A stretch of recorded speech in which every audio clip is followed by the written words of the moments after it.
it only gets into like slightly extended chords, like right at the end.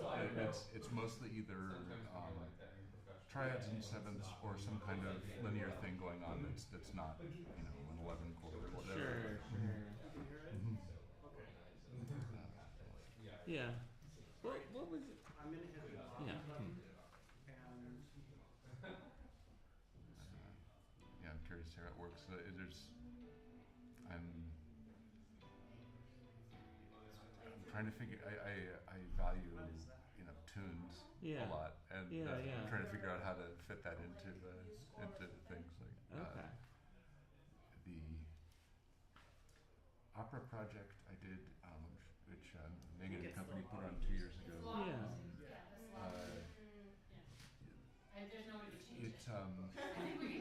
There was material that was clearly destined to be like tunes, like stanzas of repeating meter and stuff. And I'm pretty happy with how it came out, but I didn't sort of nail what I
Oh, no, it's the trio is for harp, viola, and soprano, and then ask that violas to play. The trio is for harp, viola, trying to hook them up right now, Yeah. and then ask that violas to There's play. something to be said for finding a quartet that plays together regularly. Yeah. There's something to be said for finding a quartet that plays together regularly. Yeah. There's something to be said for finding a quartet that plays together regularly. Yeah. By benefits from having There's something to be said for finding a quartet that plays together regularly. Yeah. by benefits getting There's something to be said for finding a quartet that plays together Yeah. by benefits getting There's something to be said for finding a quartet that plays together Yeah. by benefits getting There's something to be said for finding a quartet that plays together Yeah. by benefits getting There's something to be said for finding a quartet that plays Yeah. by benefits getting There's something to be said for finding a quartet that plays Yeah. by benefits getting There's something to be said for finding a quartet that plays Yeah. by benefits getting There's something to be said for finding a quartet that plays Yeah. by benefits getting There's something to be said for finding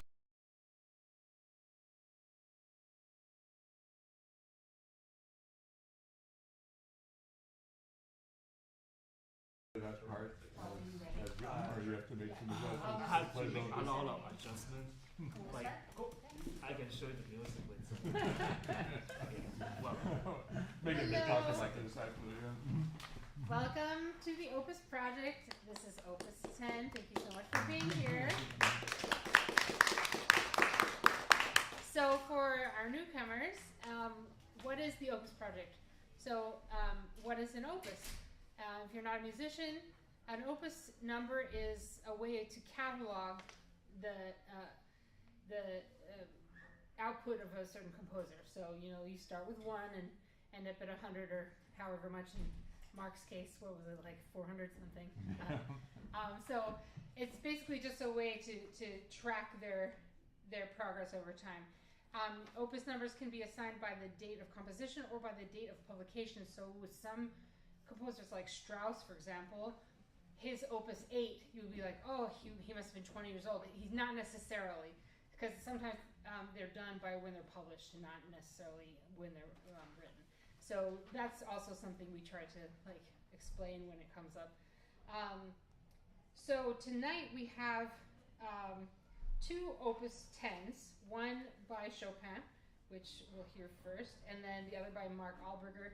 Mark was a local composer who passed away a couple of years ago. He started the original Opus project, which we started in probably around 2010, and we got up to, I think, Opus 97, something like that, during the pandemic, and then when I took over, and Mark was partial to only contemporary, very modern stuff. So I opened up the 18th and 19th century, so we have a little bit more to draw from. But I'm glad to be featuring his piece. It's a very cool piece.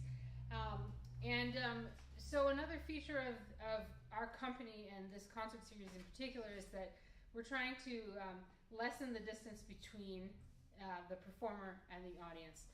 So the formality that is normally associated with classical music concerts, we kind of want to drop that, get more people to feel comfortable.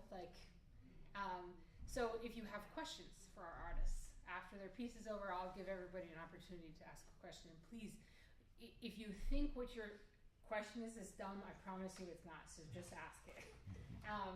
The musicians are prepared to answer. I was warned about you already. But no, ask away. Also, if you're hearing a piece in movements, like for example the flute sonata or the Alberger, so it's actually an American convention that you don't clap between movements. In Europe, they clap whenever they want. So if you feel moved to clap between a movement, if you're like something ends, you're like, oh my gosh, they're so good. I just have to clap. Clap, please. Like, just no, we don't need any of that pretense. Try to keep your clothes on, but like other than that, pretty much anything goes. I think that's pretty much it. Yes. So we welcome back Paul Dabb, who has played for us before. He's a wonderful pianist. He'll tell you a little bit about this etude, and take it away.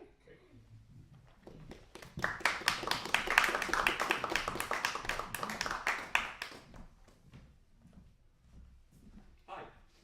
So Chopin, who we all know and love, wrote 2 opuses of 12 etudes, Opus 10 and Opus 25. They don't quite follow like a specific key relationship like we think of with like the well-tempered clavier. There are 12 in each. Each etude, which is like a study piece, deals with a particular 1 or 2 sort of technical issues. So it could be like octaves or broken chords or trills or doubled thirds. This one is about like left hand spacing, I guess, and also about right hand sort of portamento melody. And these etudes of Chopin are particularly known, among pianists, of course, and sort of more broadly as etudes, exercises that really went beyond the scope of what normal exercise is, and you could actually play it in a concert. They're not like the most common concert pieces, but they're more than just like an exercise. They're actually a piece of music that deals with technical issues. So here is Opus 10 number 10. No, Opus 10 number 9. Sorry.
reaches an end, but then these two Is that voices, yeah, they sort of talk back and forth to each other for a bit. Like you're making them loud and soft. I don't know if they're marked that way. They are the fortes and pianos. What's interesting is in the end section, it's not as the first time that happens, it's really consistent forte piano, forte piano. The end one is not as consistent with how it's marked. But it does have those like outbursts and then back. Yeah. Very cool. And then the ending is always kind of like it just like fades out after all of that crazy. Yeah, it's a surprise. Yes, it's not a big ending. I was definitely hoping you would play like 3 more minutes at least. What do you find musically the most interesting aspect of the moment in the piece? I really like the melody in the right hand and the expansiveness of it, because the left hand part is busy and like technical, but the right hand has that great melody that it's vocal in a way, and I like when it goes into octaves too, and it gets that extra little bit, because a lot of it is marked like sotto voce, but then agitato, and it's like it's hard to like have that intensity and keep it really soft too.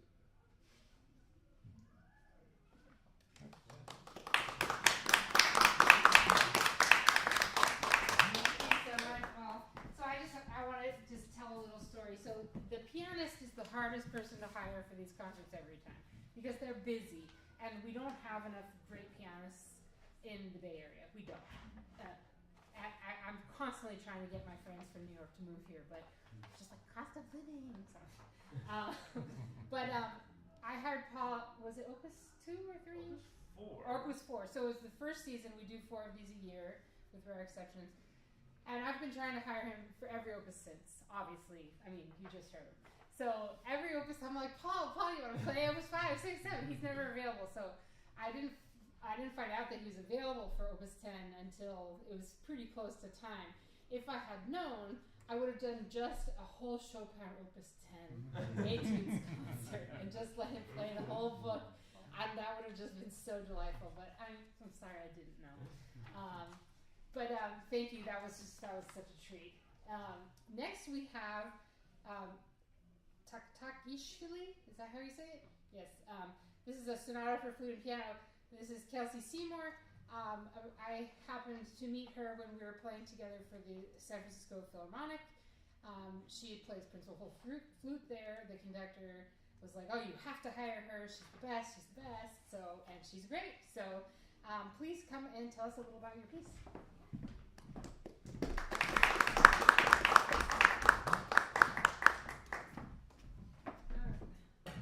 So I'm going to play the sonata in C major by Otar Taktakishvili.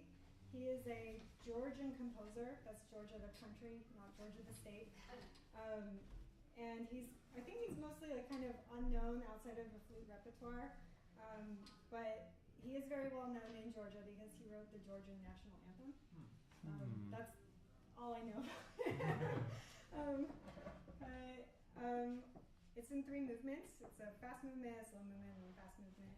And I think Paul and I will just play it for you and see how you like it. But let me tune first.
Kelsey, it's amazing variety of flute sound in that, and there was one thing that really caught me at the end of the first movement. You have a sustained high note, and you're playing it with a kind of pulse in it.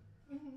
And I wonder, and then you're made to like follow through with a quieter note from much further down. But I wonder, what is that pulse? Were you just doing a vibrato, or is it fingering?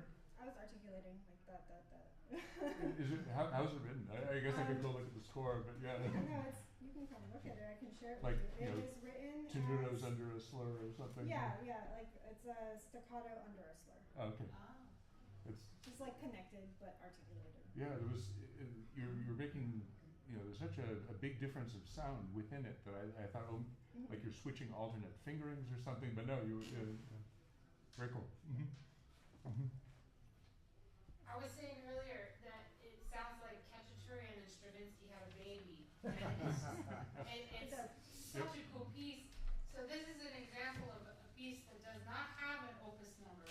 So that's why it qualified to be on this Yeah. program. Yeah. I chose it, because I thought it was joyful. And it's I love passion projects, and I know I have heard this before, but it's really great piece.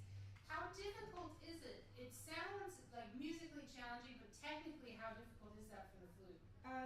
There are parts that are technically challenging, but it's not everywhere. Some of it falls into your fingers really well, and some of it you have to like work on the spots a lot. I see. Okay. And what the piano sounds like no joke either.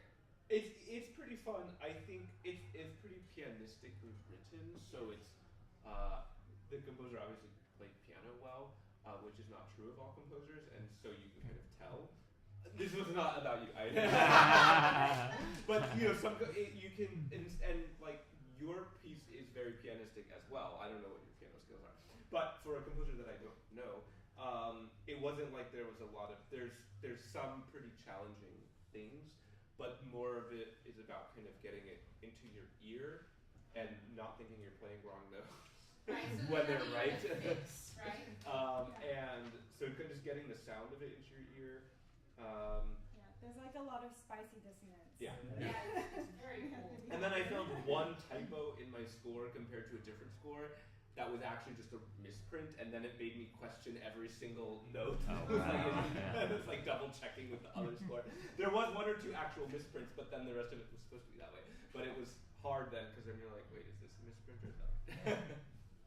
Is that piece a one-off, or did he compose a lot of flute music? Because he must have also known the capabilities of the instrument really well. Yeah, I mean, he didn't write any other flute music that I'm aware of where that was like good enough to make it into the repertoire, popular enough, not necessarily good enough. But I think Megan, you told me he wrote some opera. Yeah, as I well. think he had about 80 pieces in his list, and including some operas, which I'm definitely gonna have to check out because that second movement, the melody is gorgeous. So if he could write music that lyrical, Yeah. imagine what he could write for the voice. I can't wait to look it up. Yeah. So he was prolific, but this is his only well-known flute piece. Yeah. I noticed the first paragraph says he's from Georgia, the country, and a Soviet official. Obviously, I don't think he was writing music for the political party, but we can say that that's 20th century Georgian music. And a lot of the little melodies and the way he treated them were a lot of influence from classical. I love hearing the Allegro scherzando. I'm thinking, okay, well, this is three. I'm just sitting there counting, watch my finger and count along. Love it. Thank you. So yeah, it's inspired by folk music too. It's really really joyful. Any other questions? Thank you so much. Thank you much.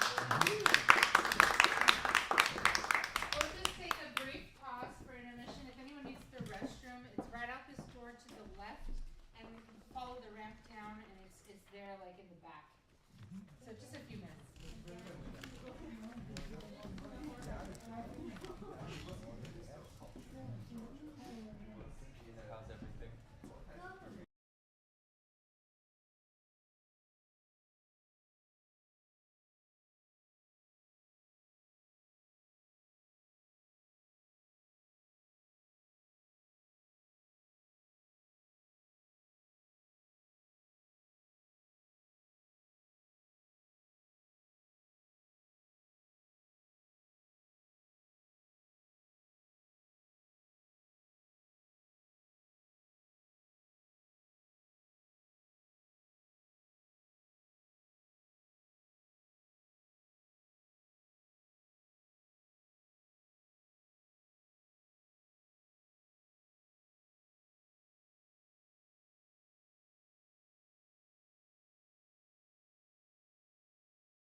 Yeah. But the rest of those standards match. So I used the same tunes with a small change setting. And then the third stanza was different. So Welcome back. Yeah. Thank you so much. Yeah. We'll continue with Mark Alberger's Opus 10, which is the Nocturnes for Insomniacs. Anybody who knew, you knew Mark, yes. Mark was a little ball of energy. His spirit was infectious, and he also did not sleep well. So that mind was always running, always at that speed, I think. So I wish I could ask him what he was thinking about it, or if he wrote these ideas when he was up at night. But it's for vibraphone and piano, or violin and piano. And so I thought, why would we have a violin when we could have a vibraphone? But also, actually, in one of the early Opus concerts, we had another piece of Mark's that was for percussion and piano, I think. There was a little boy who came who was very nonplussed about having to go to a classical music concert. And then he saw all the percussion instruments, and at intermission he came up, he talked to the player, and every time I see this little kid now, he talks about that. It changed his life, and if there's not a better reason to do this, I don't know what it is, So it was like, of course we're gonna have percussion again. So this is Chris Punn. He's new to our Opus Project family. We're very happy that you're here, and he'll tell you a little bit about the piece. Hi, welcome. I'm Chris. So this is originally written for violin and piano. So for vibraphone, there's only 3 octaves. So when I look at the music originally, if you look at the score, there's so many legend lines on the music, so I have to look at each note and put it down 1 octave lower. So what I did is I put it in 2 pages. So, and I found it very technical and challenging because lots of sharps and flats, which is not my specialty. So I think you will be enjoying, and yeah, it's a very mysterious piece, and I would say the second piece is my favorite. And let me know if you find something that's really beautiful.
to edit the piano piece into piano part into there? Yeah, Paul, explain Well, the so, difference. yeah, what do I say? So, for example, there is at least one section, but really a couple sections that I would say are actually impossible to play as written. Maybe like theoretically possible to play, but not the way it is. Certainly not possible for me to do in the time that I was learning it. So this is an example of, as Megan had mentioned, the composer not being as pianistic, but caring very much about the overall effect. And I guess I see it as trusting the performer to make the choices that they need to make in order to make the piece work. Absolutely. So there's a couple sections where I just don't play all the notes because I actually don't think it is possible to do. And so that's it. I mean, when the composer is there with you in the room, you can ask them or you can try things. Obviously, this is not the case. But it's certainly when we put the music together, this piece in particular is the sound of the instruments together is so much more different and interesting and fun than when I just play it through on my own. Some pieces are more like that than others, where it doesn't sound like very much when I play it by myself, and then when the vibraphone is there, it has this really neat effect. So that was a fun experience to go from practicing this, being like, what is this? And then hearing it all together and being like, oh, okay. So yeah, and there's also sort of the opposite of the Chopin. There's very little marked as far as articulation and dynamics and pedals and all that stuff, where the Chopin has a lot of markings. And again, it's kind of a freedom for me to decide how I want to do it, and hope that the composer is pleased with it. Oh, you would have absolutely loved it. Mark was a gifted oboe player, Okay. but he was absolutely not a pianist or a singer. I've done a lot of his music, and some of it is just not possible the Yeah. way that he wrote it. But he just wanted it to move people. That's all he cared about. What in particular did you find challenging about this, Chris? It's finding like sequence or something that's similar, because if you look at the third movement, it's like all 16 notes. Yeah. So I'm trying to find like something that's like the same, so I don't have to think about like, Oh, I see. you know, and also figure out the sticking. So if there's something in percussion, it's like sticking. So like for example, at the beginning, so you won't play with your right hand with the D, right? So you have to use your left hand. So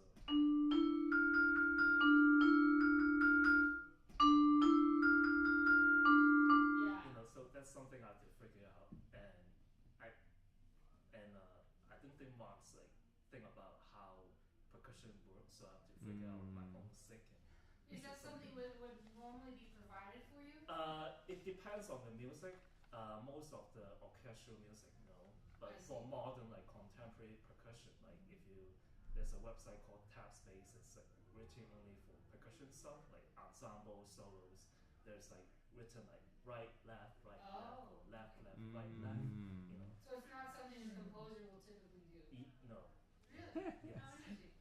I wonder if that's the same for string instruments. Like, do composers put the bowings in, or I don't know that. Not usually, as far as It varies. I mean, Yeah.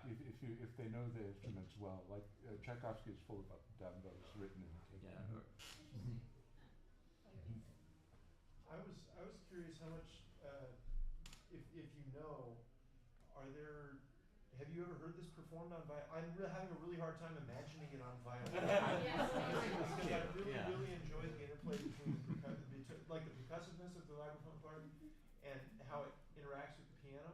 And I cannot picture it on violin. And I enjoyed it so much like this that it just doesn't seem like it would. I don't know. I guess Yeah. maybe I just can't. I tried to can't find a picture it. recording online, Yeah. but there's no like violin and piano. Yeah. There's some kind of like There's like a MIDI synthesizer, probably. yeah, like a MIDI with piano. But yeah, I think You kind of talked about this a little bit, but does it feel like it was written more for one instrument than another? I would say it's written for percussion. I have no idea, to be honest. Yeah. I don't know the composer. Yeah. Maybe Megan, you know. I'm I not don't. sure. Yeah. It also, this isn't a question, but I thought it was super interesting that the two movements that are titled night music were extremely upsetting, and I would never fall asleep. The one that was day music is like very sort of pastoral. It's a type of music you listen when you can't sleep. Mark loved to take long walks in nature during the day, so that could have something to do with it. I also think, like, at least in my experience with sleep issues, the way I see it is that at night is like, if you can't sleep, it's because you're like buzzing and racing, and then if you don't sleep all night during the day, you feel really sluggish. So that's sort of how I looked at it. Is like the night you can't sleep, and then the day after, where you have to still go on with your life, but you're sluggish, and then you're like go back to bed, and then it's back. So, Oh my god, that sounds like I think hell. he also edited a few missed alarm clocks into this whole so it's yeah. Oh, and some of the thematic material, there's a few sections of chromaticisms, Yeah. and Yeah. Go ahead. where it's like he's trying to turn off his brain to go to sleep. And then he's got where it's like there's sections where you have Holtzman scales. Yes. And he's comparing, in my imagination, he's comparing the desire to go to sleep with musical jokes. It's fun. It's fun. Yeah, because there's a pentatonic section too in the piano. So he's got all the scales and.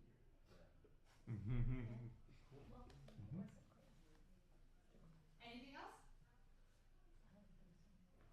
Thank you so much.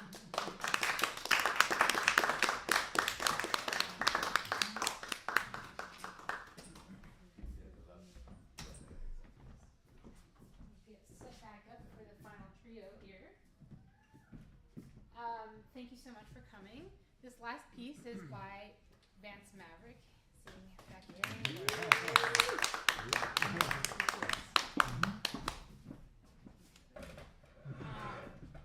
And actually, would you say a few words about it? So I'm really glad this piece is seeing the light of day. It's something I wrote about 4 years ago, and I'm really glad it's turned up. I came across the text in the London Review of Books, which ran an article on Charlotte Mew in 21, and it covered her whole career. But this poem jumped out at me because it has a quality that I find very contemporary, something I associate with post-war Broadway, even Sondheim, where the speaker is telling a story that's very emotionally charged, but telling it in a ironic and half-smiling way, not quite admitting to the full seriousness of it. And I don't know where to find that in other English poetry of her time, certainly, and combine that with the careful rhythm of the words and the nicely chosen rhyme and form. I knew I had to try setting it, and trying to set it pushed me in a direction that maybe I'll go further with this, but it's certainly the closest thing I've written to pop music, like a model of, but an older model of pop music. Like there's a connection to Autumn Leaves, if you know that tune, and maybe a slightly more direct quotation than there should be from Autumn Leaves in it, but that's the world that the text sent me into, and hope it captures your ear too. Just a note of, to add, when I started working on this, it struck me the same way that Elsa's Dream from Lohengrin does. There's something about that aria for me that it never feels like the measures and the rhythm never line up in my brain the same way that they are on the page. Like you have to really spend a lot of time with it to try and figure out that it was on purpose that he did that, and like a 3/4 measure seems like it should be a 2/4, and it's the same in that aria. and it took me a long time to figure that out with that piece. So luckily, this one came a little, but I'm a little older now, so maybe I know better. But if you're familiar with that piece, listen for those characteristics too. Tune again.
Years ago you said something that sounded like goodbye,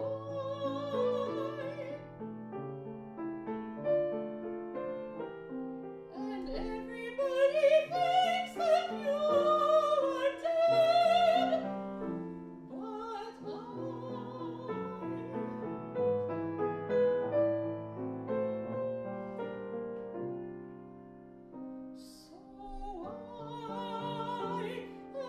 as I grow stiff and cold to this and that, say goodbye to,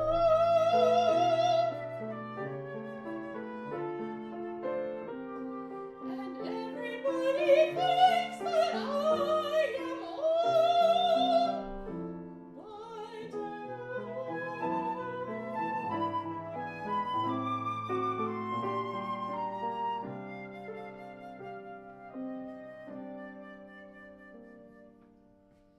and then one morning in a sunny day, some boy and girl will meet and kiss and swear that nobody can love their way again. While over there you will have smiled, I shall have tossed your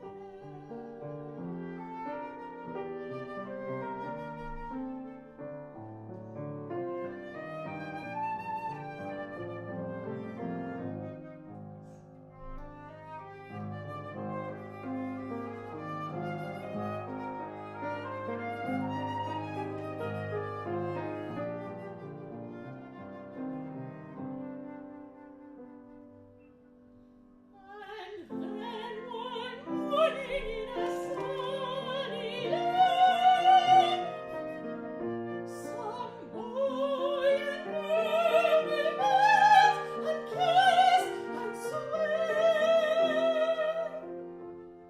that nobody can love their way again. While over there you will have smiled, I shall have tossed your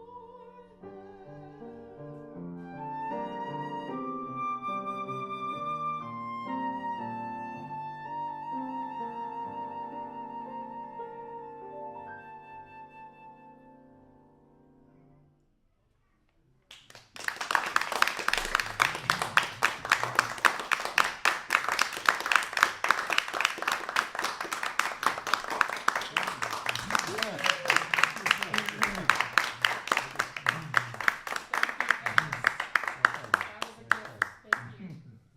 Does anyone have any questions? What's on the bill for the 25th of April? 25th of April, we have a world premiere arrangement of Strauss's First Horn Concerto for string quartet and soloist. And we have a piece for harp, viola. Is it viola? Do you remember? It's harp and small string instrument and soprano by an Irish composer from the 20th century, but not contemporary. And then that may be enough. We'll see. I might add something else, but it may be the very first Opus project we have without a pianist. So we'll see. But yeah, so those are the highlights at least. Sounds great. Thank you. Yeah. We'll be here. Any questions for Vance either? You can ask away. Yeah, happy to. Yes.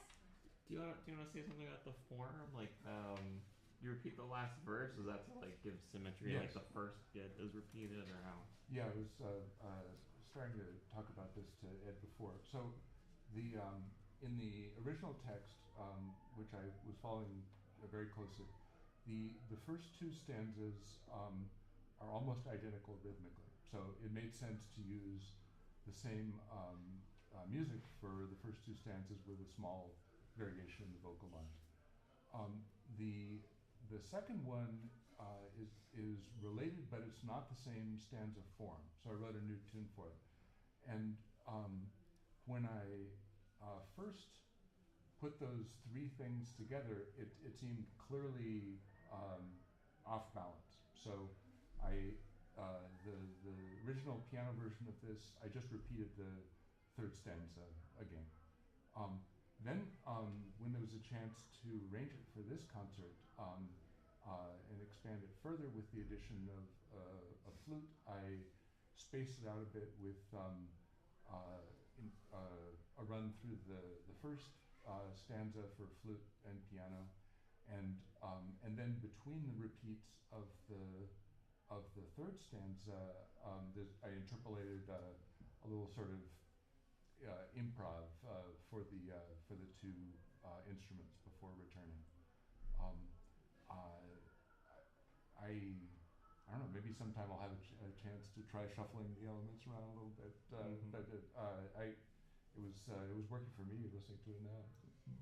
That's another interesting thing about the process. So this existed as just for voice and piano before, but we like to do small chamber ensembles on the Opus project if we can. Vance knows this. We would have happily done it just with piano and singer, but if we can, bring in someone else, and then she also played this amazing flute sonata. That's what makes the concerts great, in my opinion. He said, "What do you want? What instrument do you want?" And I said, "I don't care." I was like, "Give me your choice, and then if I can't hire them, then we'll go back to the drawing board." But luckily, we were able to hire Kelsey, who's amazing. Really pleased with it. I think the flute was the right choice for this. So that's another great thing about the Opus project.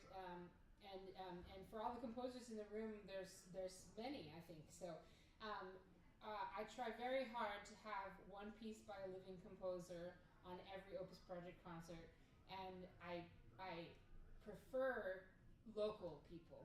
So if you ever have anything that will fit in this context, now you know what we're about. Please send it my way.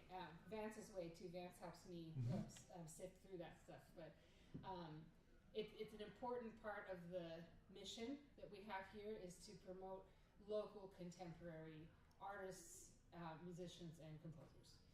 So if there are no more questions, comments, ideas, thank you so much for being here tonight. We hope to see you on April 25th for Opus 11. Thank you. Had you been waiting for Opus 11 to spring the Strauss on us for a while? No, I just came across it in the research. Oh, really? And then I was like, no. Yeah. That was a lovely piece. I really enjoyed it. Yeah. I was thinking because you were saying like, oh, it's, similar autumn leaves. I was like, I don't hear, but I in the cadence right at the end of the third verse. I was like, oh, okay. Not too